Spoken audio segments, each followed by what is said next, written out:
Որն է Optimax-ում հավաքագրման գործընթացի հաջողության բանաձևը։ Candidate value proposition-ի ձևավորումը։ Քչերը գիտեն հավաքագրման process-ի հետևում կանգնած մեծ աշխատանքի մասին։ Իրականում մինչև Optimax-ում բուն հավաքագրման process-ին անցնելը մենք մեծ աշխատանք ենք կատարում մոնիտորների հետևում, որպեսզի կարողանանք մեզ համար ինքներս բացահայտել ու հստակեցնել, թե ով է իդեալական թեկնածուն։ Մենք կազմում ենք candidate value proposition, որը իրենից ներկայացնում է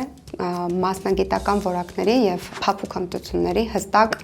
ուղեցույց։ Մենք կազմում ենք սկիլերի մատրիցա եւ երբ դուք գալիս եք ինտերվյուի, մենք արդեն հստակ հասկանում ենք, թե որ կետերով եւ որ պունկտերով կարող ենք ձեզ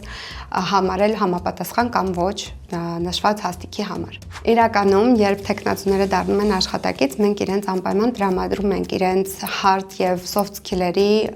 քարտեզը, որպեսզի իրենք հասկանան հետագայում ինչ skills-երի վրա պետք է կարողանան աշխատել։ Մենք դա անվանում ենք personal development plan, որի հիմքում ընկած են թե փափուկ եւ թե ուժեղ հմտությունները, որոնք որ կիրառելի են այս կամ այն հաստիքում։ Հետևաբար մենք տարեկան 2 անգամ անպայման ունենում ենք աշխատանքի վերանայման performance review process, որը իրականացվում է ամեն 6 ամիսը մեկ եւ տվյալ կերպ հնարավորություն ենք ունենում նախ առաջին հերթին վերանայել անձնական զարգացման պլանը եւ նաեւ կարողանում ենք մոտավորապես 30% եկամուտի աճ ապահովել աշխատակիցների համար։